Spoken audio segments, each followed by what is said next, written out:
Bitch, I'm back. I'm popular the man.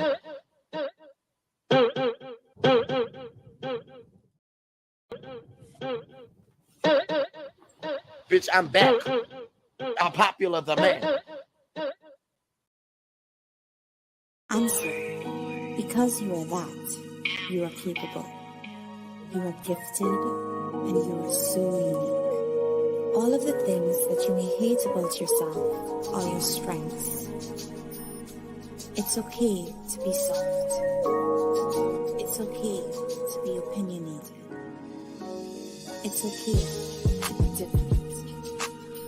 And it's so okay to just be. The world awaits to receive you. Bitch, I'm back. I'm popular the man. Bitch, I'm back. I'm popular the man.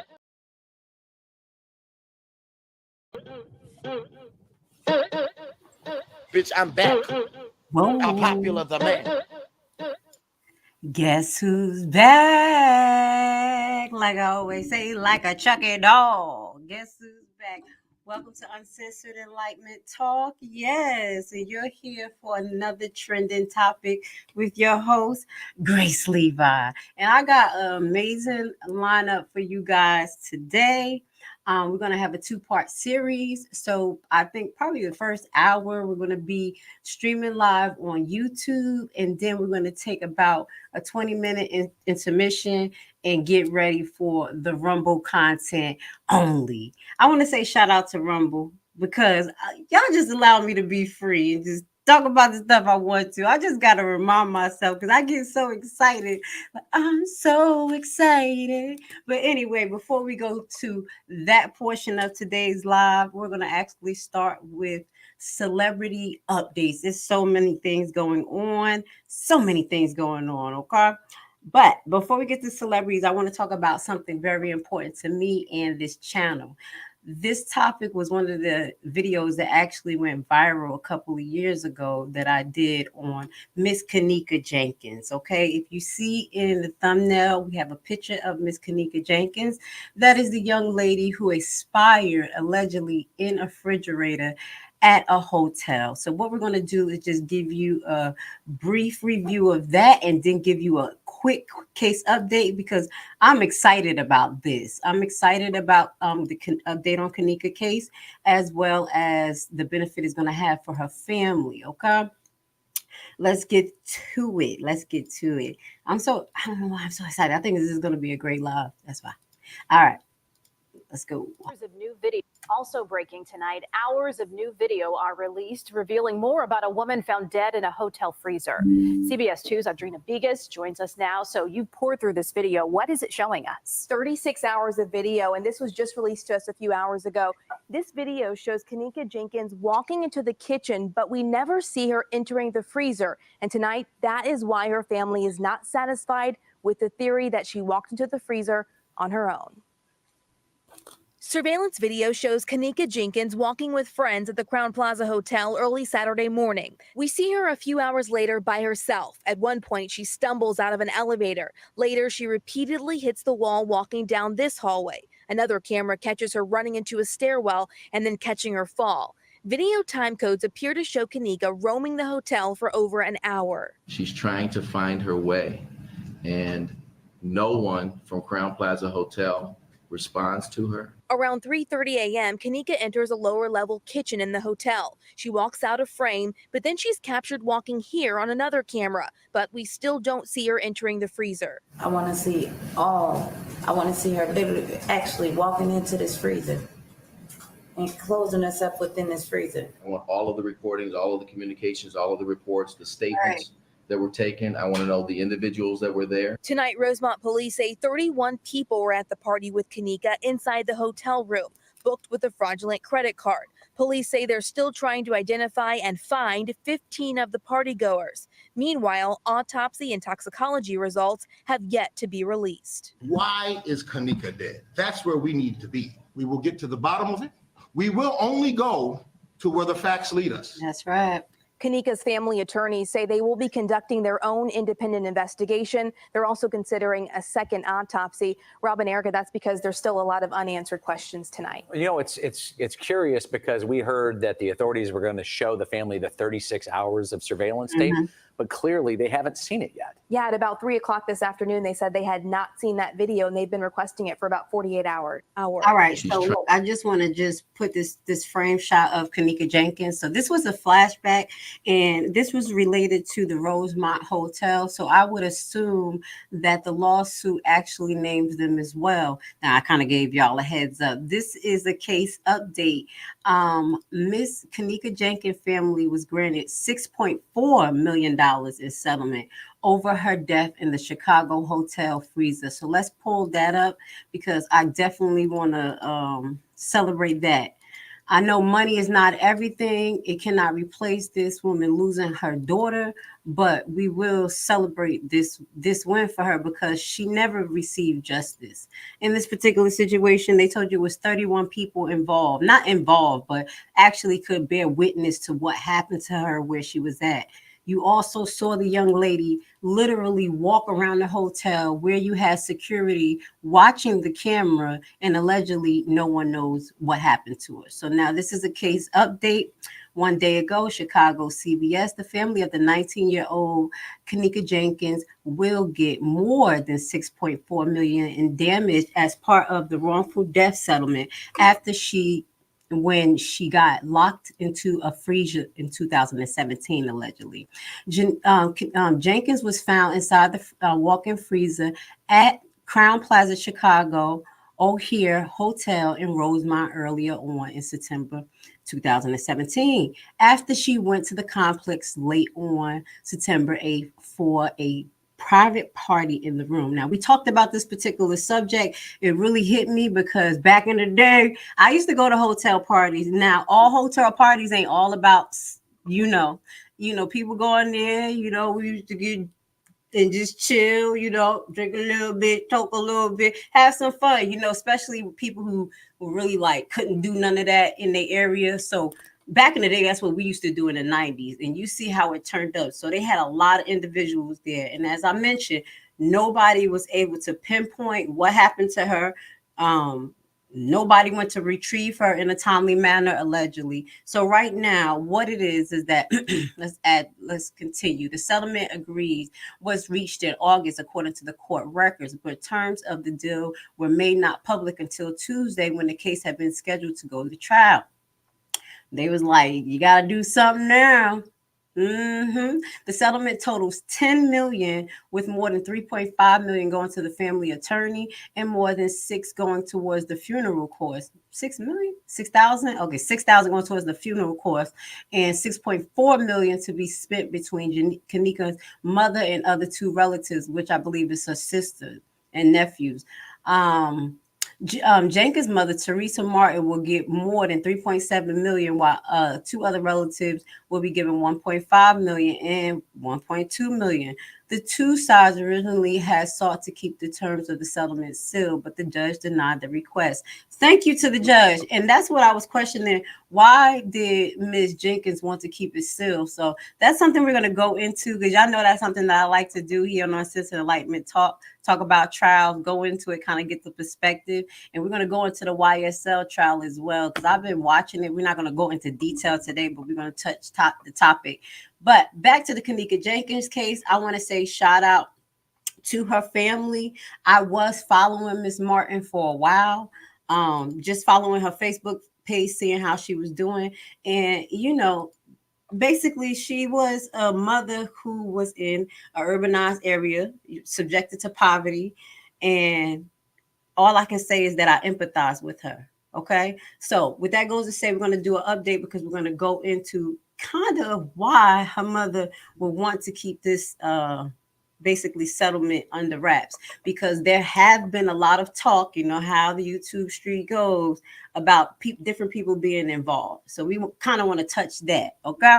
Now we're going to move on to our next subject. Now, I want to this is another update. We talked about this a couple of months ago. This is related to Usher's wife, Miss Tameka Foster.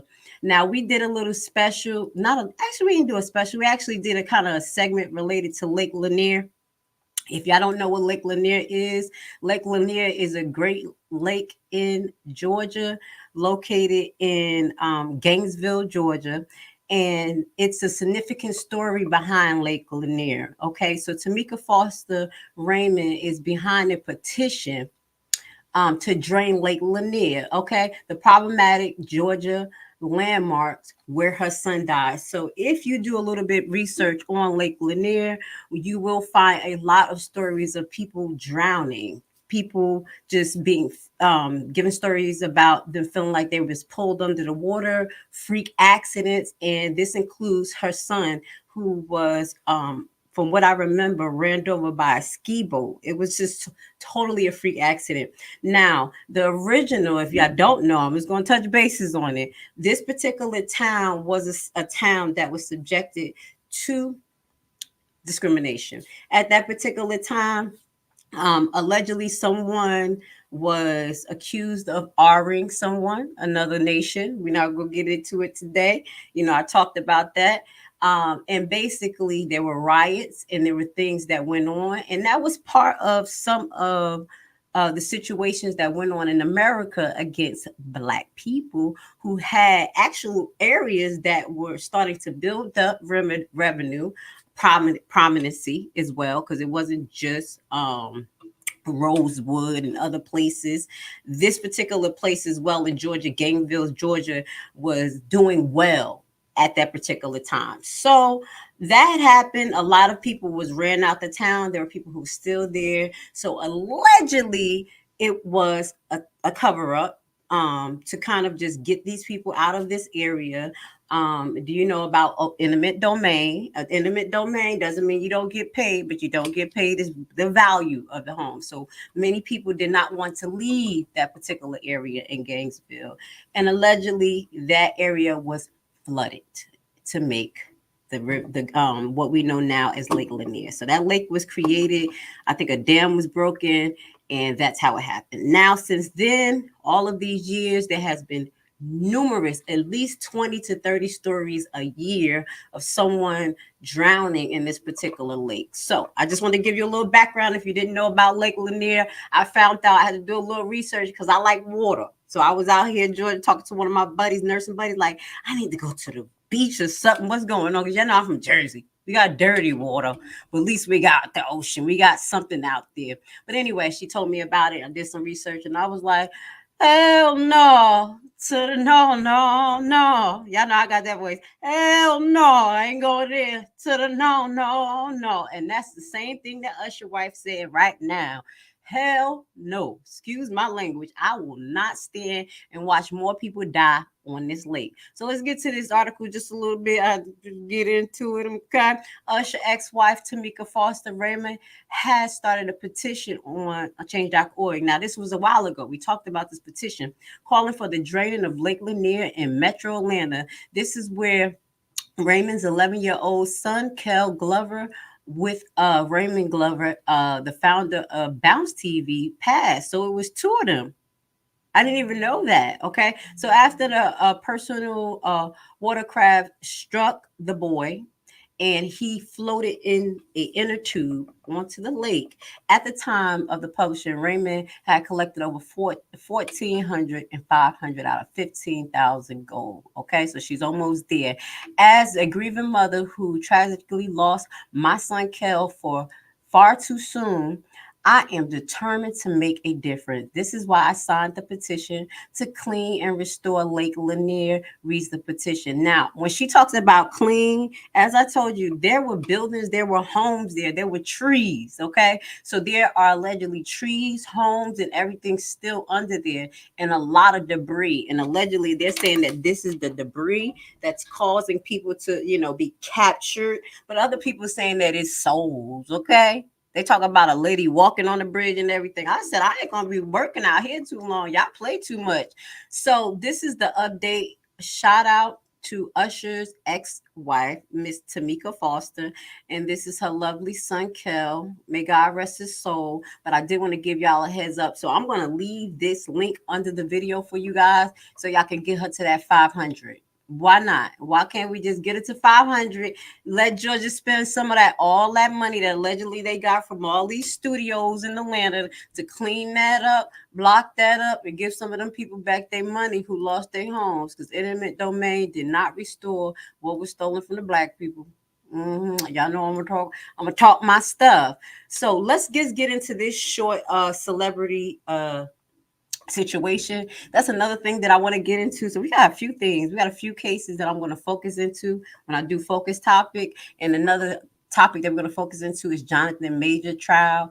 If everything is public as far as, you know, while the case is going, I'm going to talk about it. The reason why is because on the Jonathan Major particular situation, allegedly they found that this woman did some assault too. You know, it was assault on both sides. So my thing is, if it's a two-way street, everybody needs to get it, because nobody need to walk around and feel empowered that they can sit there and beat people and hit people and get away with it and then put somebody in jail. Okay, so Jonathan Major trial's incriminating text message appears to show the Marvel actor admitting to hurting his accuser, threatening suicide. Okay, text message presented in court during Jonathan Major's trial appears to show the Marvel character admitting to physical violence against his accuser, ex-girlfriend. Miss Grace got my name. Give me my name back, girl. Okay, people report that the text messages, which were read aloud in court by Jabari, that's her last name, were sent in September 2022, about 6 months before Major was arrested and charged for a separate domestic incident. Okay, they trying to build character here. Okay, I'm thinking that this text has something to do with that, like he texted afterwards, like, baby, please, don't say nothing. No, this was before, so they had a history of something going on. I fear you have no perspective of what could happen if you go to the hospital. Major text message to Jabari. They will ask you questions, and as I don't think you'll actually protect us, it could lead to an investigation, even if you do lie and they suspect something. See, this is the same thing that's getting Young Thug in trouble. Y'all documenting too much. Sometimes you just gotta FaceTime it, allegedly. Okay, I'm giving y'all a hint. Long as they ain't recording you. The outlet reports Jabari began to cry as she read her response to the actor. I will tell the doctor I bumped my head. Okay, so I want to get into this a little bit later. I try not to judge my brother, but I did tell y'all he scared me. He scares me because maybe he played, like I told y'all, he played Candyman. Back in the day, that was the hood scary, monster.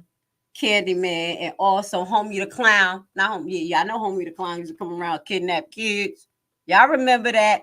So yeah, hopefully he don't live up to that reputation. It sounds like the media is on him, trying to divulge some things. So we're going to do it here as well. We're not going to be biased when it's at both sides, you know what I'm saying, because we don't have no game in this. But I like to see how the cases are handled in different courts, as well as how they treat people. Okay, so we just gonna move forward because we know that they didn't charge her with not a damn thing.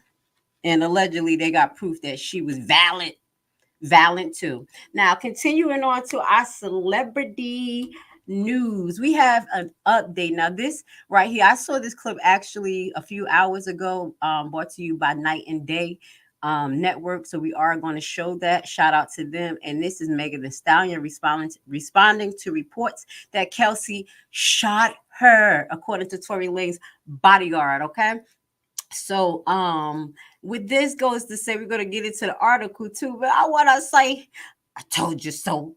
I told you so, allegedly. Okay, when I did my review on the case and I was listening to what these people were saying, there was one particular witness that says he was looking out his window and he saw a young lady shoot the gun. Nobody paid attention to this. And I'm like, what do you mean? And then they talked about people wrestling her down, you know, and things like that. And they went on to Megan Thee Stallion being wrestled down, because I think when Kelsey shot, allegedly, Megan Thee Stallion got violent because she's like, she just tried to shoot me. And then they, you know, things like that. All right, so we're going to show that clip so y'all could go back and watch that. But before we do that, let's get into what the bodyguard said, because I am one of the people that said Tory Lanez, I don't think he shot her. I think that, you know, he violated probation for having guard you now and not, or being around it. And allegedly, they didn't even prove that his hands was on the guard you now. And now you know what I'm talking about. So that's where I'm at with this case. Things are a little bit weird. So let's get to the article. Tory Lanez bodyguard insinuates Kelsey Harris could have shot Megan Thee Stallion in new letter. Okay, this is brought to you by HNHH. And also, I'm going to share a clip from Night and Day. Free Tory Lanez. I'm the only woman. Next to it, somebody else is another lady I shared on our YouTube page. I'm gonna get to it. I'm gonna show you who she is. I just kind of found her. I don't follow her too much, but I got respect for anybody who's trying to, you know what I'm saying, just speak free, change the narrative a little bit. Don't fall for the social norms. Hold on, let me give her a shout out. She's a little bit rough around the edges, but I did share her post, so I just wanted to go respect where respect due. And then there's another piece of information that she shared that I don't know if it's true, and I want to get to it because she talked about this young lady. What is her name? Mob Radio. Okay, so I have heard of Mob Radio. I know she's been following this case, but allegedly she said as well that it was a writ of habeas corpus that was filed.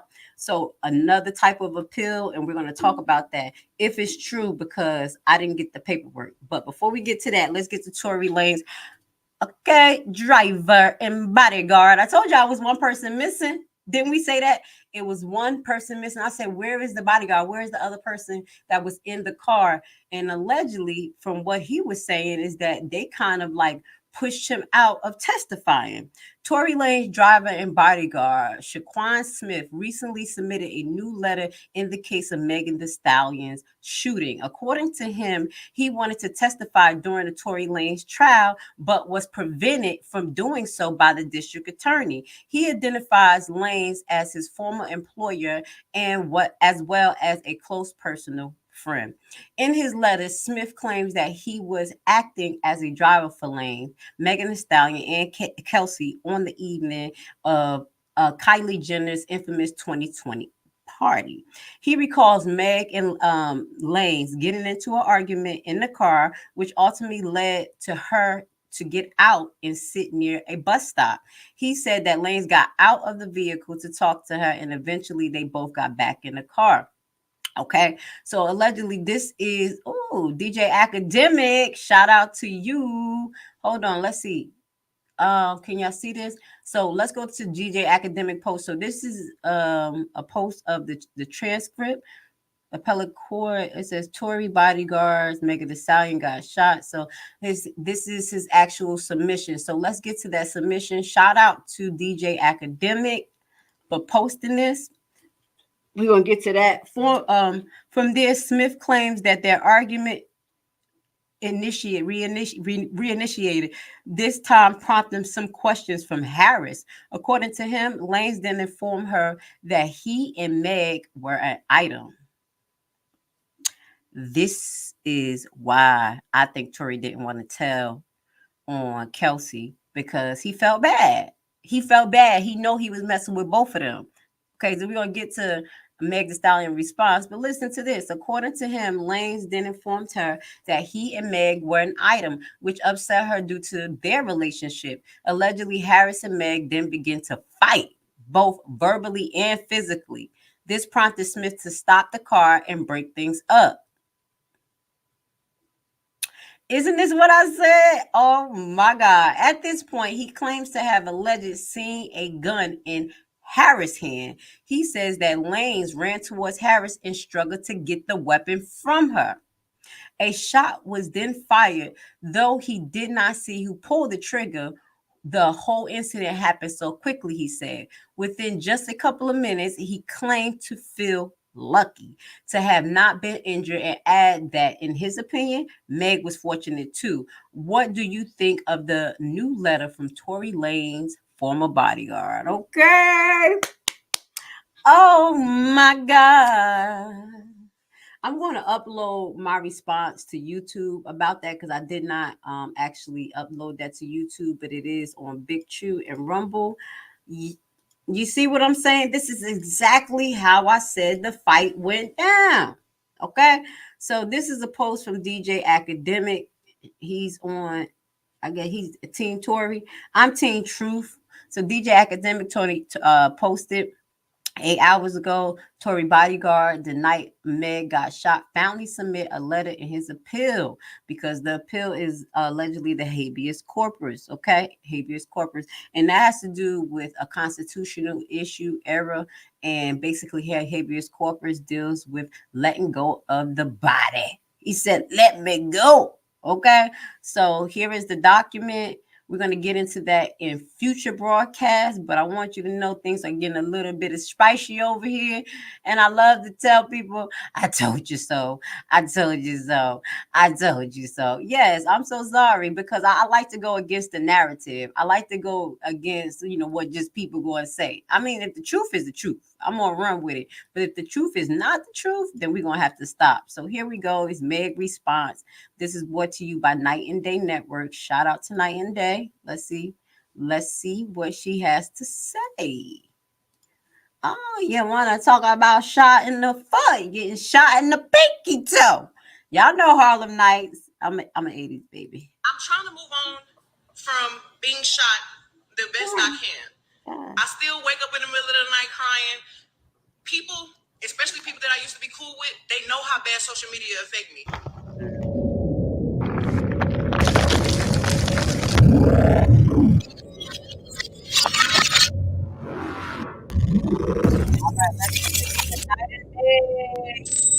Welcome to Night and Day Talk. Me shot in the foot. Hold on. Still pulling Ms. P. I move on from being shot the best I can. I still wake up in the middle of the night crying. People, especially people that I used to be cool with, they know how bad social media affect me. Everybody in my life knew how bad social media would make me cry. Like, I would get online and see people say some terrible shit, and I'd be like, oh my God, everybody hates me, it's over. So the people who attack me that I used to be cool with, they know exactly where to hit me, where it hurt, because they think that I'm still on that type time, like social media gonna hurt my feelings. Motherfuckers is getting denied every time they try to set a motion for a new trial. So they trying to pull shit out the air like, okay, let's do this now. I'm not about to keep going with y'all. Y'all defending somebody who didn't even take the stand and defend themselves. Y'all going back and forth about facts. Y'all can go read real shit. Like, y'all literally believe anything if it's bold in all caps. Like, go read something that's going to take you a minute to sit down and have a good read. Like, go read something that's going to make you have to do some critical thinking. Not a thing that is curated by bots and blogs that hate me. Like, y'all need to sit down and have a good read. Like, imagine somebody saying that they did not commit a crime and not defending themselves to the T. Imagine y'all saying somebody is following the street code, not snitching. Are you snitching or are you not snitching? Because y'all trying to pretend like Kelsey shot me. Kelsey didn't motherfucking shoot me. And I really wonder why her main problem with me was, you won't tell people I didn't shoot you. I was like, Kelsey, I don't want to talk about this on social media at all. But now you won't even get online and defend yourself. So that really just proves my point. My thing is, let's just stop right here. Why would Kelsey have to tell her, you ain't telling nobody that I didn't shoot you? And everything you saying, you not telling nobody that I didn't shoot you. If Kelsey ain't got no worries about that, why would that statement come out of her mouth? This is why I tell you, Meg need to take a whole glass and shut the up, because she sit there and tell on herself. And over here, like she said, do a good read, use some context clues and critical thinking, and that's what we do here. That's why we're going to go through the paperwork and see specifically.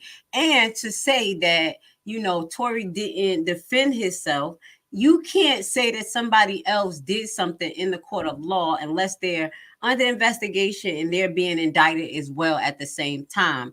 Now, and as well, he could have said it from the beginning, but like I said, if he feel like he is the person that prompted them to get into a fight and it was because of his actions, And he don't want everybody to go to jail. If everybody just take a whole glass to shut the hell up, nobody would have went. You know what I'm saying?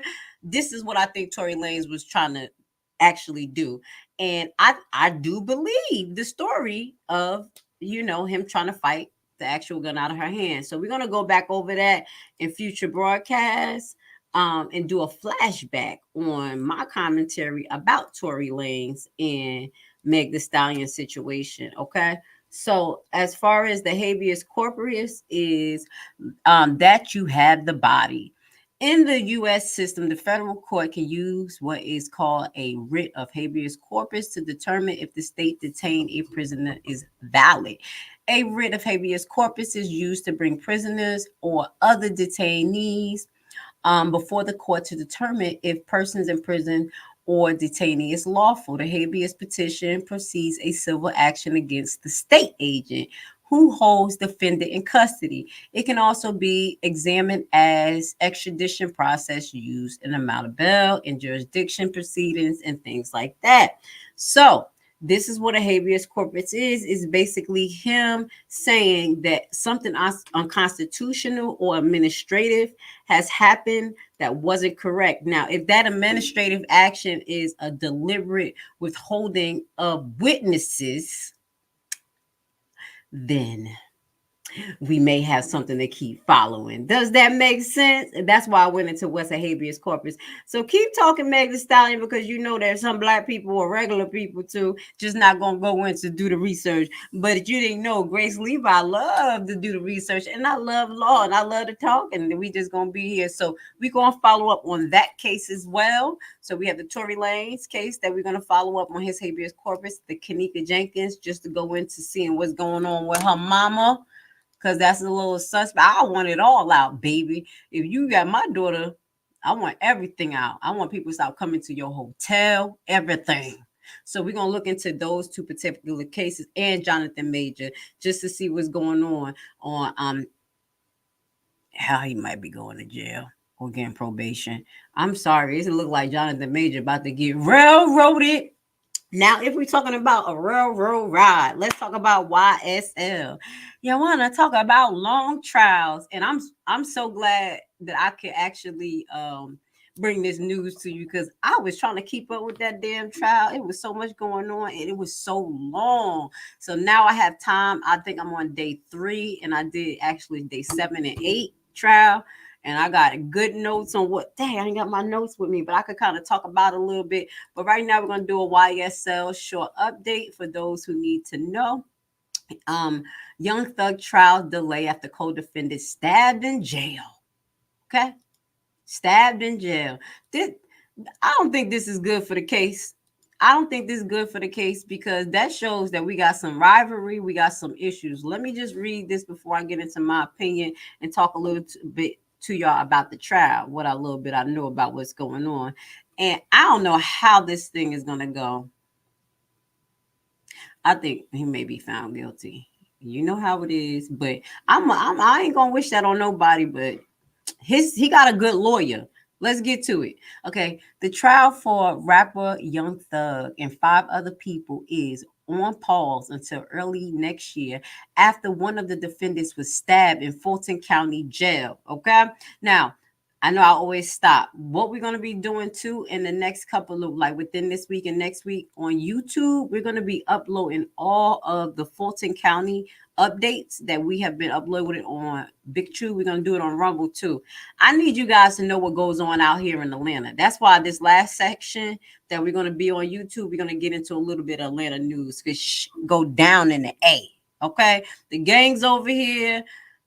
It's just ridiculous. The jails, when you're going to jail, you may not go out. You may not even get to see a court, to see a judge, to get your charges presented to you. And we talked about that, especially in this Fulton County jail. So according to what I know, YSL is not, Young Thug is not in Fulton County Jail because that is unlivable. Fulton County Jail needs to be shut down. Okay, we're going to upload. I'm gonna prove my case. I mean, there's at least 7 different deaths in Fulton County Jail and issues. Okay, so here Young Thug, we know that he's in Clayton County, but it ain't even better because Clayton County judge, yes, y'all know we gonna give y'all local news. You know, Clayton County judge just got, I mean, not judge, sheriff. Let me correct that. Clayton County sheriff just got fired for basically just putting people in that holding chair. You know, if you go in jail, you get locked up, and you want to fight, you want to, argue, spit on them, they'll put the bag over your head and tie you to the chair. He was tying anybody and everybody. Literally, he walked in the room, his whole crew got quiet, like, damn, we about to put another one. This shit is crazy. So we're gonna show you that video too. But that's where Young Thug is at. So in that particular county. So thank God that sheriff is out. So anyway, let's get back to the trial and one of his defendants being stabbed. Okay. So Shanna Stillwell, 31, was stabbed multiple times Sunday evening during a fight with another man housed in the same part of jail. The Fulton County Sheriff Office said Superior Court Chief Judge Jarrell Gainesville sent jurors home Monday morning, telling them one of the defendants had a medical issue, but told them to return the next morning. On Tuesday, he told them that the medical issue still exists, and given the time that it may take to deal with it, I'm going to recess you for the holidays today.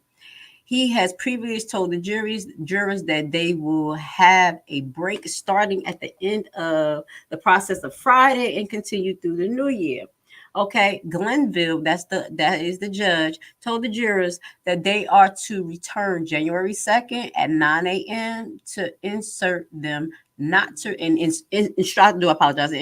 instructed them not to read anything about the trial or talk to anyone about it in the meantime. The racketeering conspiracy trial is for Stillwell, Young Thug, and 4 others began last month after about 10 months of jury selection. So we went into that. YouTube, thank you for actually watching the video, those 3-part series of like basically pre-trial information, the rodeo that went on when it came to the Young Thug pre-trial and all the crazy stuff that was going on. Rumble, I will be uploading that this week as well for you guys. We have a 3-part series just starting from the beginning of the YSL trial all the way to now, so you can understand the charges, who the people who in it, the people who actually pleaded, and how it affect them. You know, they went into how Gunna allegedly is snitch, and then you have Mino, who now just got arrested on other charge. I know so much stuff about this, and then we've been going into the actual trial. So with that goes to say, they have testimony now, at least of some officers that deal with gang activity in Atlanta, trying to indicate what gang activity and how it's kind of related to rap, and how rap have basically taken the hybrid form of the street gang. So that's some of the things that I was listening to on day 3. Mr. Still, YSL lawyer, is coming in hot. If I ain't never hear him say objection, and if I ain't never hear override, we're going to do a reel on how many override this judge done say. Overrule, I do apologize. Overruled. It's ridiculous, okay? But Mr. Still fighting. He like, relevancy. Now, I do have a clip before I move on, that I'm going to show y'all probably sometime this week, of the judge actually helping the prosecutor. And that's where I feel some type of way, because I know he's already let her ride out and things like that. But he keeps basically on day 3 telling her that her form of the questions are wrong, okay? And she's leading the actual witness. And it's in cases where he literally correct the question and ask the question to the witness. He did it 3 times. 3. Okay, so this is a crazy trial. That's why I feel some way about courts out here, because I don't know how judges do this. You're supposed to be non-biased, and then you're going to ask the question for the prosecutor. You're supposed to let the prosecutor figure it out. So there are some biased things happening. I will say that. Okay. So let's get into a little bit more about these rappers, okay? Since we want to talk about RICO charges, we do have another rapper that I just found out, rapper Rondo arrested by the FBI. So we may have another set of big charges coming for this alleged rapper. So we're going to put it up there. And the reason why we're sharing this because we have a lot of black people in the community that strive to be rappers, singers, and famous. And you need to know that when you in these particular situations, living a life like this ain't going to get you nowhere far, okay? And they're actually, I believe, exploiting the young and dumb, because a lot of these people who are actually making it in stardom, you like, how they make it? Sexy Red. I know hating. I'm just gonna, how? They want us dumb. Thanks for being with us tonight. Let's get straight to that breaking news. The Savannah man, known as rapper Quando Rondo, was arrested overnight by the Federal Bureau of Investigations. 24-year-old Tyquan Bowman was taken into custody on federal drug charges, according to an FBI spokesperson. Savannah police was the arresting agency. They say Bowman was pulled over at Burroughs and 37th Streets around midnight Friday.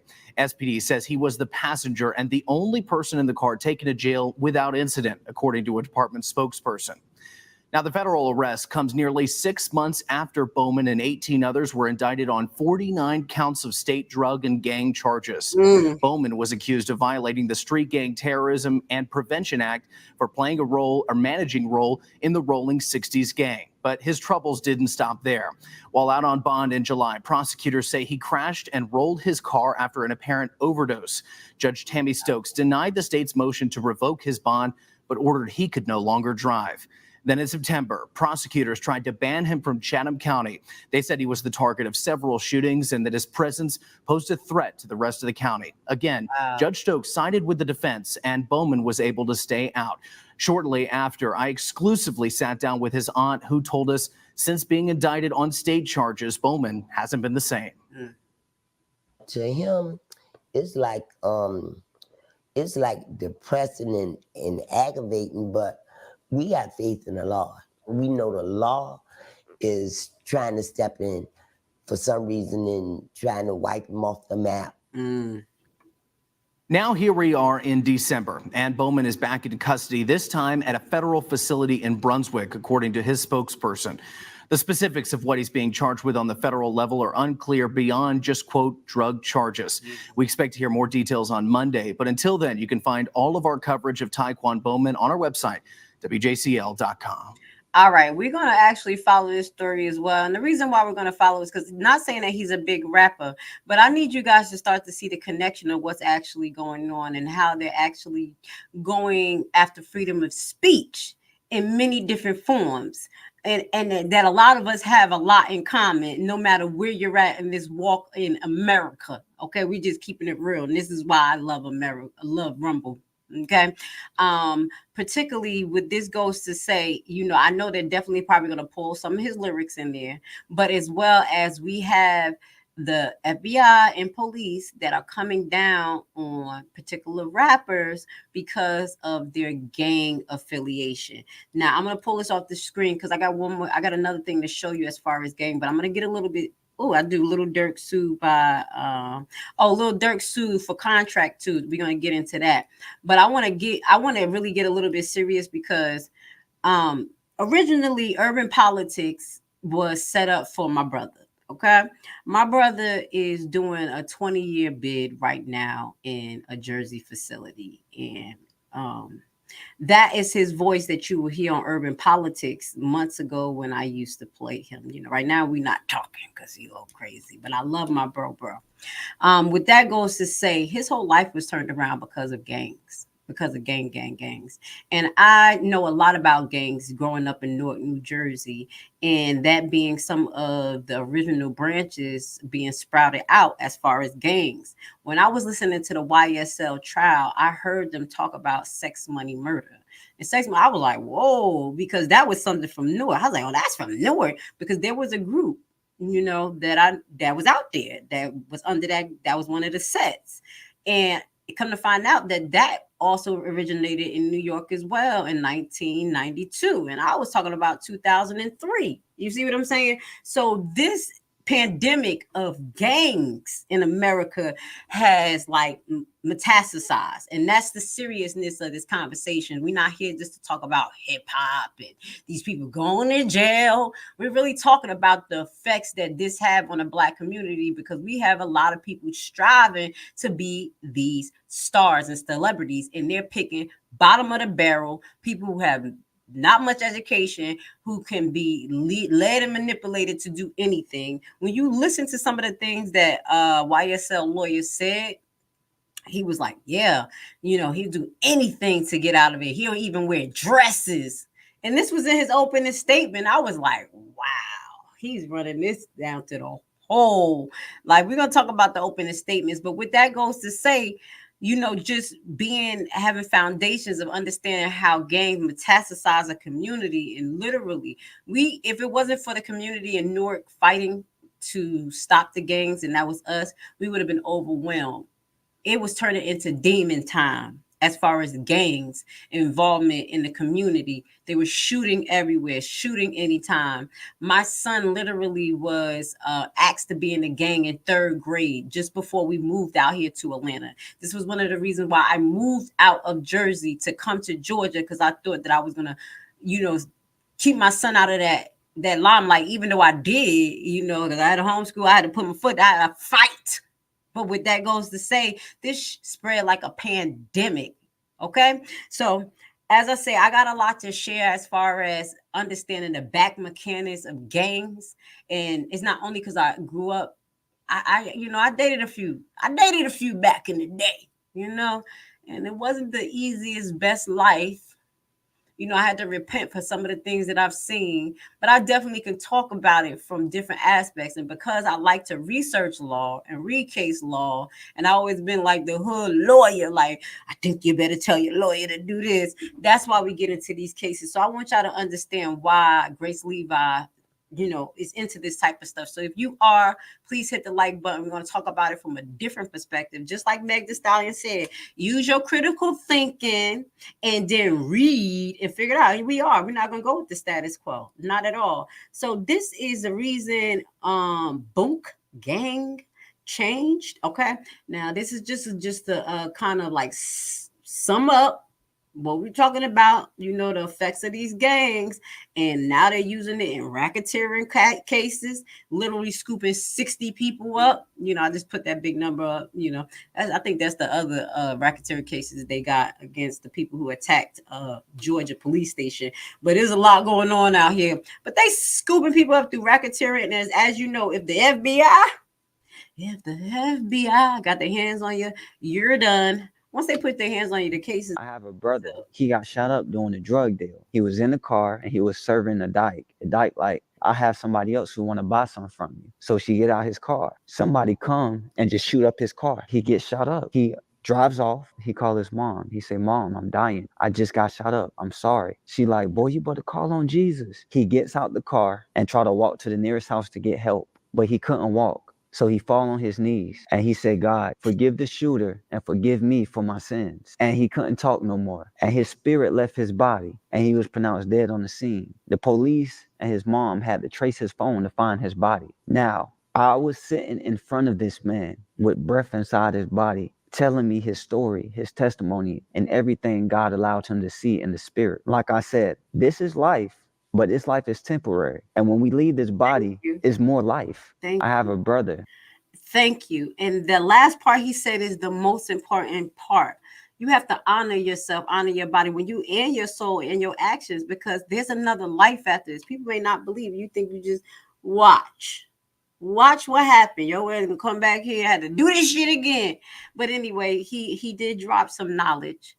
And just because of his experience, when you see someone pass in front of you and you see blood run through your hands, or you seeing someone who got a shotgun point to their face when you walking out your house, hint, shit I seen, you start to look at things a little different, and you want to kind of like give back to the community to preserve life.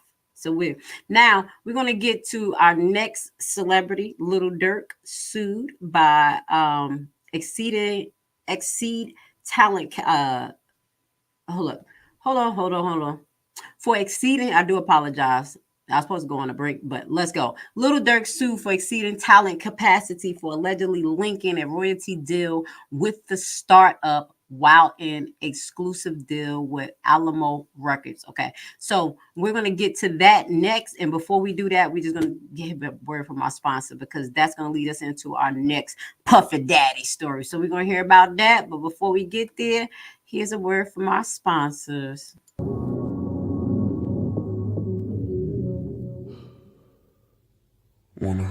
Fuck the world, I'ma walk in erection. Spit without a thought, we do it reckless. Your nigga called us texting. You said, baby, don't be mad, you know how wet it is. Turn up in your mouth if you ain't speaking good to me. I ain't built like him. Fucking with a G.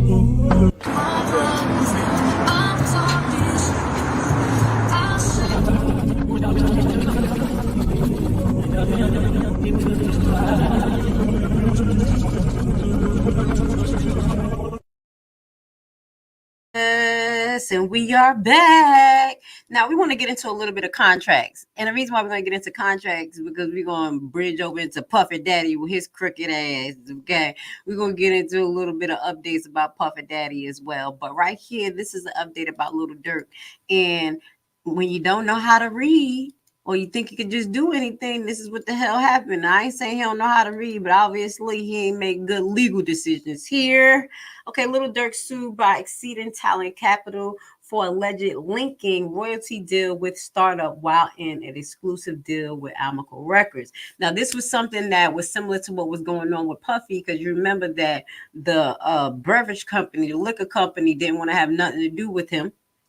As well as the what was it, the Joker company, Warner's Brothers, did not want Puffy to actually wear their costume while promoting his brand of liquor. That can be a conflict of interest. So this is another example. And when you don't read the contract, these death contracts, these contracts that stop your money flow, these contracts that control you, this is what happened to you. And you find yourself more in a liability, paying for lawyers, and end up losing more than you got. Because we already know that these advances is nothing but loans. There's nothing but loans. And you are the investment, and you are supposed to bring back that interest with the things you do. Lil Durk has been sued, okay, by fintech startup for manifest fraud, okay? Billboard reports that the Exceed Talent Capital claims that all My Life rappers who real name is Dirk Derrick Banks inked $600,000 recording royalty deal with the company for his recording Bedtime, while he was simultaneously in another exclusive deal with Sony Alamo Records. Exceeding the talent capacity detailed that it found out about the previous deal with Alamo, which began in 2021 after being hit with a cease and desist order from the record company. They said, oh no, what is going on here? Okay. The startup goal began securing the recording rights to the track has to be returned into the fractional investment vehicle that would allow investors to buy the rights to receive ongoing royalties to the song per the outlet. So basically, when you make a record, they give you an advance. There's some things in that contract that basically say this is like a business, and we get people to invest into this business. Now, what that goes to say, when you have people who are investors, you can't have conflict of interest with other companies and other things, because these things have to be divulged to those investors.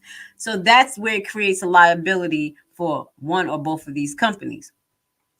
Okay, so the startup goal behind securing the recording rights to the track has been turned in, as we talked about. So despite defendant representing and warranting regarding their rights in the bank records, Exceed how now learning that banks previously had assigned to the third party the exact same rights. Okay, so yeah, he double dipped. And he thought that he was going to be able to do a backdoor deal, and now he's up shit's creek without a paddle. Okay, so this is some of the things that I think has been happening in the industry for a while. I don't think he's the first person to do that. He's probably the first person who got caught doing that. Does that make sense? Because I think Puffy Daddy is the king of backdoor deals. Okay, and what that goes to say, we're going to get into Mr. Puffy Daddy, because I honestly think, like I mentioned before, Mr. Suge Knight is going to come out and talk up and talk too much, because there's a YouTube channel right now that literally is highlighting Suge Knight calling in from jail. And Suge Knight just talking. He just talking. He's saying things like, yeah, my daughter having a birthday coming up. It'd be good if you put some money on the books. So he getting paid to do this. He up there 50 minutes just talking, and he's just divulging some things about Puffy. Okay, so Suge Knight taunts Diddy with photo of him playing with his son Justin Combs. He like, look, this how it goes back. Look at this. Back in the day, they got ties to each other. These people were friends. That's why I say allegedly there's going to be more that come out about the Tupac case and alleged possible connections to Puffy Daddy. This is my hypothesis. This is just my prediction. As well as, Puff Daddy going to be allegedly connected to a lot of others, like allegedly his ex-wife, maybe I'll Be Sure, because I'll Be Sure is alive. If y'all don't know what happened to I'll Be Sure, that's some of the things that we'll be touching bases on when we do a little instant replay of Puffy Daddy. It's Suge stands with Kimora Lee Simmons and Kim Porter. So most recently Kimora Lee came out saying some stuff. So let's listen to what was going on with that and keep tormenting Puffy Daddy as much as he crazy shit. But the thing that as much as he tormented the women. Okay, I wanted to get that statement out. Let's torment Puffy Daddy as much as he tormented them damn women. Let's go. This Suge Knight running his damn mouth. Hey, there's still a lot of strong women. Shot goes out to, Kimora. She always been a solid woman. That's good. I heard she's stepping up, representing Kim. And I've been knowing Kim. She always been solid. Diddy's ex-girlfriend Kim Porter passed away in November 2018. But I'll Be Sure, Porter's ex and father of her eldest son, Quincy, has his own theory. Al doesn't think she died of an illness. He thinks it was a homicide. And, just like me said, these women, they gonna stay down. Once I said before, a lot of times people say, trust no bitch. I say, trust no fake homie. That bitch gonna move. Shots fired. Yeah, the homie might be undercover. Shout out to Hip Hop DX. Follow them on Instagram. This is where that post is from. Shots fired. Y'all know I'm on it like kryptonite. We got a lot of things coming out of the woodwork in the background. So we're gonna keep our eye on this particular situation.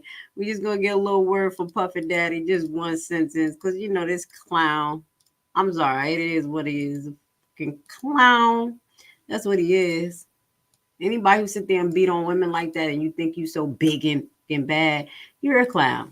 Okay, you're a clown in my fucking book. You won't do that to me. We'll be fighting to the death. My little wild, I'm like, this bitch won't sit down. Yup, that's the Haitian spirit. We keep coming back. I'm gonna come back. Like, where did the machete come? Where did the rock come? Whatever, I can pick the fuck up. You ain't gonna be hitting on me. Sorry. I felt the way.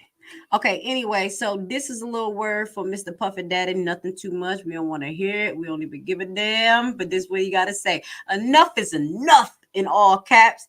For the last couple of weeks, I have sat silent and watched people try to assassinate my character, destroy my reputation and my legacy.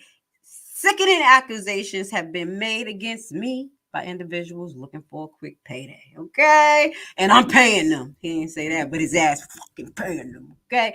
Let me be absolutely clear. He continued. I did not did any of the awful things that they allege. I will fight for my name, my family, and for the truth. Sean Combs. Well, you didn't fight hard enough. This bitch you paid. You paid. You're gonna be paying everybody now. Now, allegedly, they said that he paid some male victims, but I could not find any facts behind that. So if I find more facts behind that, I'll share it. You know how the YouTube streets, they just throw stuff out there. Baby, I want to see the case. I want to see the paperwork so I can read it. Now, this is just a flashback because this is an interview that speaks on Lori Harvey. Okay. Now, I don't know how she going to tie into this, but you know she is the Hollywood neighborhood. You know, I'm trying not to say it. Ho, ho, ho, ho, it's Christmas time. Ho, ho, ho, it's Christmas time. Okay, let's go. Now, Lori Harvey speaks on how Steve Harvey pimped her to her dad. This not Lori Harvey. That's the lady. This not Lori Harvey. This is the girl that was on Wild with Tasha K. Okay, this was Puffy ex-girlfriend, so this title was wrong. And he started like punching me like this. Like he avoided my face, but he like started punching me like on the side of my head, and I was just like covering my face. That was one of Diddy's exes talking about her experience with the man, but then she seemingly revealed that she wasn't the only one with that experience. And I saw a picture of him and Lori, like the same exact pose. Lori. What do you mean? I mean, the same exact pose that he took with me. Okay. And he did the same with Lori. And to put the icing on this dark cake, her dad seems to have been in the know of it all. Diddy and Lori Harvey, they're heating things up in Italy. Notice her arm is on the back of his chair. I think it's more interesting that Steve Harvey's there. And on days when he's not watching Diddy dine with his daughter, he's kissing Diddy's ring on live TV. See, the thing about Diddy, he didn't make a big splash about it. He just kept pressing him. He put up a lot of his own money for this. Look, you saw Puffy face. He like, don't say too much. The past couple of days, even weeks, have proven to be some of the darkest times of the entertainment industry, as bad news has broken from all angles, involving several high-profile celebrities. Some news were just bad, while others are considered borderline inhumane.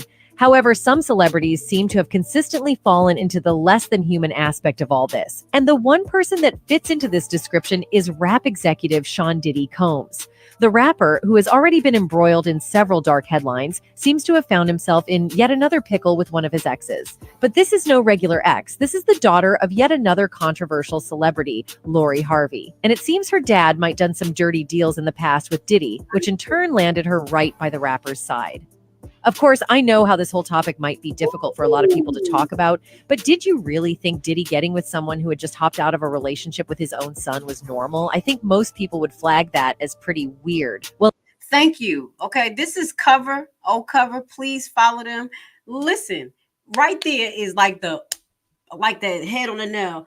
People are sick. We sick. We the public sick because no one felt that it was anything wrong with Puff Daddy actually dating Lori Harvey after she was dating his son. Okay, what it sounds like to me, allegedly, and I don't know, this is just what it sounds like, that somebody pimping their daughter. Somebody possibly pimping their daughter and doing dirty deals. That's why I was like, let's listen to see how Lori Harvey comes out, because in a couple of years, or maybe this year, she may come out and say, this is what happened to me since a little girl. Mark GraceLevi words. Mark it. Let's just finish this and we're going to move on. Mark my words, because something's not right. Well, it seems the explanation we've all been waiting on for that very strange family exchange might have finally come to our doorstep, as word on the street is saying that Lori might have become Diddy's doormat. I mean, she's absolutely gorgeous and has been with more than a handful of successful people, but it seems Diddy might have not been her first choice of a partner, as their union seems to have come from a place of debt payment, not Lori's, her father's. See, only about a day or two ago, one of the most powerful people in the industry who was present during the days of Diddy's rise to fame and fortune, Suge Knight, spoke about how Diddy seems to have had certain people in the industry clean up after him every time he makes a mess. And the person Knight named was Lori's dad, Steve Harvey. The former Death Row record executive didn't just name Harvey as possibly being Diddy's errand boy, but he also seemingly dropped a paper trail connecting Diddy's media cleanups to Steve Harvey. Now, why would this successful celebrity host demean himself to the point that he's obligated to clean up after another guy while having watched the same guy, who I might add is closer in age to Steve, date his daughter? I can't really call myself a detective, but according to some seeming self-acclaimed detectives on social media, it seems Steve might be under Diddy's thumb, and in the worst way possible. So how did he get to that position, and exactly what role has Lori been playing?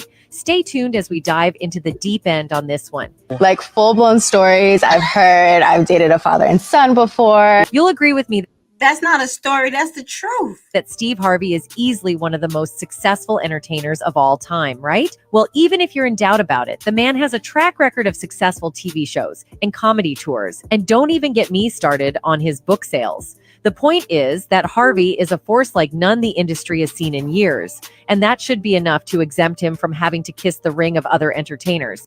We're going to stop right there, y'all. We're going to stop right there. This right here getting a little bit too juicy. Okay, so shout out to Clover. This is on Facebook. We're going to share this link. And when we do our clips, when we put all our clips together for Diddy, the greatest hits ever clips, we're going to have this added to it. Now, I want you guys to pay attention. Pay attention to Miss Lori Harvey. Something is not right. So now we got possible Steve Harvey involved. This Hollywood on fire. But then we heard, that's the name of the title. Hollywood is on motherfucking fire. Now, I just want to share this because this is going to bring some validity to Puff Daddy behavior. Right at the beginning of that video, she talks about that young lady that was on the Tasha K interview, how Puffy will beat on her in a manner that her face wouldn't be messed up, and how violent he was allegedly. This is Diddy bodyguard, talking about his encounter and how Diddy wanted to switch girls. He's like, I'll trade her. You want to trade your girl for my girl? What the type of world are we living in? I don't know how that shit works. That's why I would never want to be a video vixen or anything. Ain't nobody gonna tell me you go with him and I'm about to switch. Okay, I'm too bougie for this shit. Then you got him saying that and then wanting to beat the girl ass because the girl didn't want to have nothing to do with it. I'm in the Bahamas, run across a girl. He like, Mark, where you get this girl from? I said, I got her from the club. He said, she kind of bad. He said, if you give your girl to me, I'll give you one of my girls. I said, Puff, I can't give you no girl. I said, but if I walk away and she like you, then that's what it is. But I'll walk away and go to the store and leave her in the studio. I'll come back and she boot up with you and y'all together. I'm going to be like, hey, okay. I ain't going to have nothing to do with it. So I come back, the girl mad. She said, why you leave me here with this creep? I said, where's Puff Daddy? Who else? I couldn't even leave you with someone better. I thought you would be happy. She was like, no, I'm not happy. I don't like this dude. I said, damn, dude. He's looking at me. He was like, yo, get out of my face. Cause you know what I do to girls like this? I was like, I don't know, but he was already ready to hit her. He was like, I spit on her. So then she was like, well, I told him I ain't like him, but I got a twin sister.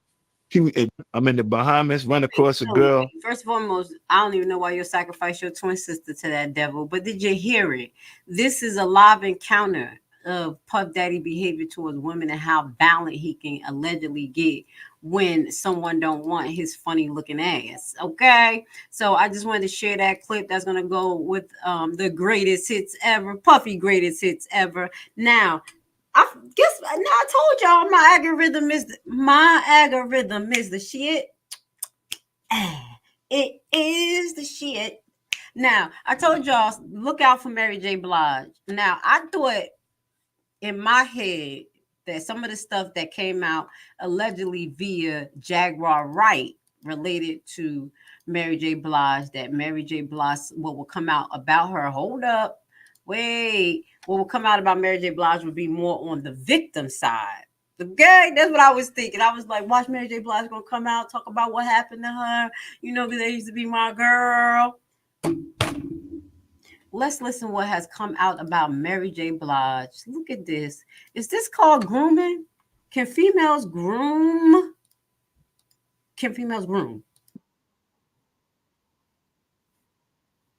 Hold on. Hold on. Let's start it again. Because at that time, she was said Mary was pop girl. And then had a nerve. Kind of confused. Wait, they had a nerve to be messing with my cousin, Uncle Tupac. Let's watch this together. Y'all got this on the thing? Y'all got this up here? Now, this is a clip that's brought to you by Darius Banks. I just get it. I don't know how. Age ain't nothing but a number. Part 3, starring Mary J. Blige and Danny Boy from Death Row. Let's get it. Dudes, when I heard Kurt saying that Mary was pot girl, because at that time she was my girl. At that time, I'm 15, 16 years old, and she flying me in to see her. I'm 15, 16 years old, and she flying me in. And you know what it is when a girl back up on you, you young and shit, and I'm trying to show her that she ain't phasing me. I'm hard as goddamn. She's backing up against me. This Mary J. Blige. And quite naturally, I mean, you know, you supposed to say you had sex with people on camera? Wow. Anyway, whatever. I'm not quite sure, but relations. Yeah, we had relations. That's a good way. Actually sitting here talking to Mary. She's sitting on the couch and shit, and we ordered some food and some more drinks. And somebody knocked on the window, knocked on the door. She ran and kind of damn near jumped behind the couch hiding. Wow. But I'm looking like, what your problem is? And she make sure that's not K. K. You know, and I'm like, oh, man, I don't care. You know, I'm talking, tell me, I don't care who he is. You better not, you ain't got to be running and jumping and did it. But she was actually talking about KC. She was thinking that KC, she had like this postpartum type, you know, the shit that people in the army probably go through when they hear bangs. When it came to KC at that time. Right. You know, and she's sitting on the couch and shit. I'm like, you know, you ain't got to worry about him. You know, you straight. I'm 15, 16 years old. And she laying on the couch. And I'm sitting on the other end, and she lay down on the couch and put her head in my lap. Damn. He can't be talking about Mary. He's talking about she wanted me to come back up here, and now she on my lap. And I'm sitting there and I'm wondering, I'm like, okay, what is this gonna end up to? And she stayed a couple more hours. And we decided to go in the other room because it was sweet. We went in another room and lay down. And she lay down with me, and she kind of like backed up against me. And every time she backed up against me, I would move away and shit, you know. From that time, I had an opportunity to go out to New York and visit her a couple more times. Now, y'all heard it here. You may not heard it here first, but you probably did. Please hit a like button. I need you to hit the like button if y'all like the clips that I get in my algorithm. It shows and shines a little bit more light into some of the conspiracies that's being put out there, okay? I'm not going to give you a third party too much. We won't give you the horse's mouth. So allegedly, Danny Boy is saying this 90s R&B singer, one of my favorite, Mary J. Blige, allegedly had relations with him. Now, it sounds like a little bit of grooming went on, as well as what he talked about her actual response to Casey, because she's talking about Casey, like Casey, JoJo, Devontae, you know them people that we love. Casey allegedly gave Miss Mary J. Blige post-traumatic stress. She done jumped behind the couch like it was a bomb. There's a doorbell. Nah, that's the problem. That may highlight some of the intensity of the abuse that goes on in Hollywood as we continue to run our series, Hollywood on Fire. So we're going to keep our eye on this. This is a two-side story. I told you something's going to come out about her being abused, allegedly. I knew that. But this right here, the alleged sleeping or being with a younger guy. My thing is, you 15, how the hell are you part of Death Row? What do they got going on? But I'm not surprised because, as I told y'all, coming from the area where gangs were at and these type of gang mentality, literally, they asked my son to join the gang in 3rd grade. So I'm not surprised right here. So that's Mary J. Blige. We're going to keep our eye on this situation, developments on what comes out, because when it rains, it pours. And you know, my algorithm is on fleek. Please hit the like button if you like the clips that I get. Now we're gonna get to a few more artists and then two more alleged celebrities and one asshole. Yeah, and we're gonna get into our last section of Atlanta news that we're gonna share on YouTube, and then we're gonna jump off of YouTube, and then we're gonna have a Rumble only section. Let's get ready to rumble. You know, I want to get loose. Okay, I got a busy schedule, and I say, well, we just gonna get it in tonight. Okay. So that's going to be our next section after these next few stories. I just wanted to give y'all a heads up what will be going on. Now, before we get into it, let's show our jackass of the day. He is a disgrace to the Black community. I don't understand why people share him, talk to him, and try to treat this man like he's an elder. He's not an elder. He's not an elder. He's not wise. He is an ex-crackhead in my eyes. He done got that hand touchdown on that ass. Going into people's hood, talking like you a young boy, a young thug, not a grown man, not a person that's doing for the community. I can't even understand what is wrong with us. How the fuck do we know this man Charleston? This fucking man Charleston White. I can't stand him. And that's why I don't talk about it, because I don't want it to show that anger. This right here, I must have had a crackhead that did something in my last life that looked like him, because this motherfucker right here get on my nerve. Charleston White gets into an altercation at the comedy show. This is brought to you by World Star Florida official. Let's get there. Now, this is the person who y'all call an elder. He say wise things. This is who we look up. He about 60 years old, looking like he 12, a 12-year-old thug. I said it. Let's go. I said it. I already got the back end. I don't give a damn I get booed, nigga. I done already got paid. You paid to see me, nigga. You paid to see me. Lakers, Jazz, and Warren ass, nigga. Pull out some money, though. Pull out some money, though. Pull out some money, though, nigga. Bitch ass, nigga. Pull out some money. Pull up. I hit you in your goddamn head, nigga. Pull out some money, nigga. I hit you in your goddamn head. Pussy ass, nigga. Hit you in your goddamn head.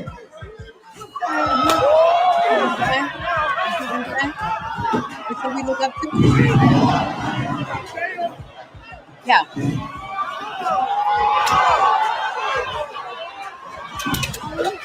Yeah. Put me up first. Put me up first. Put me up first, Typhus. Put me up I don't promote violence. Put them hands down. That's what happened to you when you talk reckless like this. God always gets you. Yup, I'm gonna bring God in this because he deserved to get the ultimate beat down. First and foremost, he had disrespected so many people in our community with his rhetoric. That's first and foremost. He disrespected us by the representation. This, look at his lips. Look at this crackhead. We gonna watch what the fuck he says. Excuse my language. Oh God, let me calm down. I get so toxic when this man on the screen. Y'all notice when he get on the screen, I get toxic. I don't want to be like that. But this disgusting piece of crap is. Listen to what you got to say. What's that? Go tell him. Look at this. Look at his smile. Oh, say, man. Tired, bitch. Yeah, nigga. We nigga, no security, no nothing. Just 2-3 niggas. We beat up the whole city. Yeah, we beat up the whole motherfucking city. 3 niggas, no security. Mob ties got that pussy, nigga. Didn't look like it to me. Nigga talking that shit, nigga.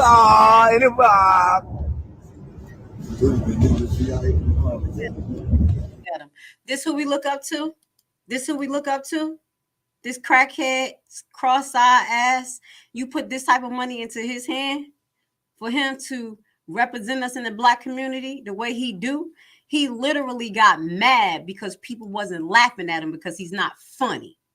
Which one are you? Are you a comic? Are you a community activist? And we already know that you're not, because you said specifically the community. You said that plain and simple. We're going to show those clips maybe one day, but I don't even have the energy to keep talking about Charleston White because it's disgusting. He makes me get toxic. He makes me talk. I don't want to talk. But I'm glad that he got them hands put all up on him and tell him I said it. Crackhead. Crackhead, he's out. He's out. That's you. Up there on the motherfucking stage, us Black people making him popular. What is wrong with us? Okay. Let me move forward. All right, so let's get into what is this? We're gonna get into Jimmy Butler. This is just one more thing I want to get into the transformation of Hollywood. It's gonna be our last clip about a Hollywood person. This is the NBA star highlighting that allegedly they feel like he's cloned. Okay, yeah, we were just gonna say they said that this man done changed, he done straightened out his bungo locks, and he done turned into a female. It is what it is. Let's see. Let's listen to this because people are wondering what the fuck is going on. Jimmy Butler has a new look, and even the Miami Heat were surprised by it. Like the fuck. Let's watch this. Fella been rocking the fro since 2013, and he never changed it until after this date right here, August 7th, 2021, when he signed his contract extension, when he was guaranteed over $150 million. And you already know that comes with obligations. And then here on September 25th, 2021, it shows him getting his hair straightened. But notice this, his hair is not the same because it is not him. The thing is with our hair, it all grows differently, especially if you have free forms, meaning it's almost impossible to mimic one of us. So if you know the truth about this world, you will notice differences like this in people. And of course, he steps off the plane with a brand new hairstyle, the beginning of the new Jimmy Butler. So check it, 9 days later on September 29th, 2021, he posts his pic saying, "Life will take you places. Will you have the right fit for it?" As if he's questioning reality. Also note that somehow his freeforms are back 4 days later after getting his hair straightened and braided. Then we have this picture right here, 30 days later on October 29th, 2021. He says, "To be or not to be with braids." William Shakespeare. Like it's some type of riddle, because it is. We all seen that movie Get Out before, right? Just imagine that that's what he's living right now. Once again, note his free forms are back, and I believe he's doing his pose. So y'all will notice that the one with braids that is actually playing the games is much larger than what he really is. And y'all can't forget the last media day. It shouldn't surprise anybody. These people are so desperate for energy. They literally make clones to. Do you see the big change? How he got so dark, like dark in spirit? Manipulated. Jimmy Butler been gone a long time ago. He clearly was chosen to promote this agenda that everyone in entertainment is doing. Just because it's sports don't mean it's not entertainment. They want to change positive masculine energy into negative feminine energy. Basically, they want you to move out pure emotion and no logic. So look at it like this. Emotion, which is what they're promoting, right, is energy in motion. While the energy is in motion, that means it's uncontrolled, which leads to chaos, which is evil, right? Versus logic, which is having control over those emotions. Let's stop right there. Basically controlling your own energy, which leads to peace. And that's exactly where they don't want you at. The moment you wake up and accept that we're not living the world you think we're living in, everything will make much more sense. Anyways, y'all know how I keep it. Y'all be guys. All right. He got a little deep at the end because you know he got into a little metaphysics and energy.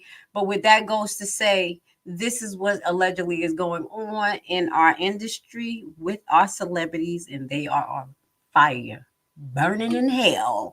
Okay, so now let's move on. We're going to, I can't really go deep into that, y'all. Y'all know how we do on Rumble. I'll get a little bit deeper into the little bit conspiracies, but I just wanted to poke my head into there for a little bit of YouTube, tell you what we working with. We ain't never scared. Now we're gonna get into our last segment for YouTube. This last segment we're going to be sharing, we're going to be highlighting Atlanta news, some things that's going on in Atlanta. It's only one or two stories, two big stories that I want to hit, okay? One has to do with Martin Luther King's home. His home was allegedly almost set on fire by a crazy ass woman. And you know who this lady looked like? She looked like Derrick Jackson's wife. I just thought about that. I said, damn, who this lady look like? She actually looked like Derrick Jackson's wife. Okay. So off-duty NYPD officer, and why the hell he was in Atlanta, thank God, stopped woman from setting fire to Martin Luther King's birth home. And this is in Atlanta, y'all. So let's get with it. People done lost their damn mind. Look at this. Look at her. I went here. It's a pretty nice home, too. It's beautiful. What are you doing? What are you doing? Nothing. No, that's gasoline. Was there some type of direction? So me and him were looking at the house, just checking it out. We're not from here. And she came up behind us, had a gas can. And at first she just seemed like she was kind of doing her thing. Like I thought maybe she was watering the plants or something. To be using the gas can yeah. to water the plants. And then she had trouble getting it open. So eventually she unscrewed the top and threw it to the ground and walked up on the porch and under the rope and started dumping the gas all over the porch. So instantly it's like, okay, this is not good. And I said, what are you doing? What are you doing? And you could smell the gas. So she came back down. She dropped the can in the bushes and then came back down to grab her lighter. Gosh, I'm just a mom. Lost their damn mind. All right, I just wanted to show y'all that because this is some of the crazy stuff that's happened in Atlanta. If y'all don't know, we're going to be having specials that's going to highlight Atlanta news, Atlanta gone wild, because honestly, not only the gangs migrated over here, but just straight craziness, as well as the foundational craziness of Georgia is showing itself. Okay, we're gonna talk about it. The people who are racist, all types of everybody just losing their damn mind, doing what they want to do, no respect for nobody. So now we're gonna get into this. This is where you get into racist, no respect for nobody, lost their damn mind. Where we have someone who decided to take another person's life behind a road rage. Now, if y'all don't remember this incident, it happened in Clayton County. I'm trying to tell you, I'll get my ass on Clayton County and Fulton County, where the young lady, Hannah Payne, was found guilty for murdering the older gentleman that was in a car accident with her. So they were calling her a vigilante. If you don't remember the story, we're just going to get into it a little bit right here. She had that vigilante, and that goes into the second side of Atlanta in Georgia. You know, the racism, y'all think, oh, it's so diverse, this, that, and the third. There is a confederacy under here in Atlanta, and that runs this particular area. And some people are emboldened by and sickened with this behavior. I told you racism is a sickness, and along with a lot of other stuff, but I just wanted to give that a diagnosis. Okay, Hannah Payne, here we go. Hannah Payne found guilty. The verdict reached. Let's go. Mr. Foreperson, if you would go ahead and read the verdict. Guilty. With regard to count one, as to the offense of malice murder, we, the jury, find the defendant guilty. With regard to count two, as to the offense of felony murder, we, the jury, find the defendant guilty. Don't cry now. With regard to count three, as to the offense of aggravated assault, we, the jury, find the defendant guilty. With regard to count four, as the offense of felony murder, we, the jury, find the defendant guilty. All right, I don't want to hone in on all of those crocodile tears. Basically, the story behind this is Miss Hannah Payne. Payne has been convicted on all charges in the death of the 60-year-old man, Mrs. Kenneth Herring. The jury found Payne guilty of felony murder, malice murder, aggravated assault, false imprisonment, and third degree of weapon possession during the crime. Now, I told y'all this was a law that they put on in Georgia to get control of the free guns. So if you get caught in the middle of a felony or a misdemeanor with a gun in your possession, that's a mandatory 10 years. 10 years. If y'all don't remember that clip, please look back. I talked about that. So the 25-year-old looked down and sobbed as the Clayton County jury found her guilty of chasing down and murdering Herring after he fled from a car accident she had witnessed. Now, I thought she was in the car accident with him. She wasn't even in a car accident with him. So literally, she was a vigilante. It took only 2 hours for the jury to reach the verdict. Okay. The defense asked the judge to poll each juror after the verdict was read.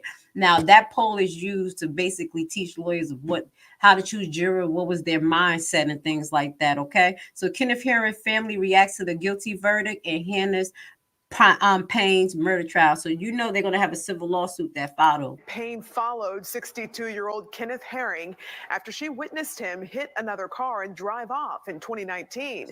The prosecution convinced a jury that she committed malice murder when she shot and killed him. Fox 5's Rob D'Arienzo was in the courtroom when that verdict was read. And Rob, what was the moment like? Hey, Courtney, Russ, good evening to you both. Well, it was such a heavy moment as the jurors read off that verdict to the judge and to the entire courtroom. They found Hannah Payne guilty on all charges. With regard to count 1 as to the offense of malice murder, we, the jury, find the defendant guilty. 25-year-old Hannah Payne looked down and sobbed as a Clayton County jury found her guilty of chasing down and killing 62-year-old Kenneth Herring after he fled from a car accident she wasn't involved in. Now, listen, I just want to highlight this. I'm going to mute this, okay? I don't want y'all to think that I only look at this like a racial thing. Hold on. Let me see what the family got to say. And the jurors did their job. The jury said Payne's job. Outside the courtroom, Herring's siblings were emotional. The state did its job. And the jurors did their job. All right, so we're going to pause it right there, okay? And with that goes to say, I'm not only looking at this like a racial thing, okay? That's the underlying tone of this woman, too. It's also because we don't have no damn common sense. People in America, we done lost our mind. I don't know. It's like they have an entitlement.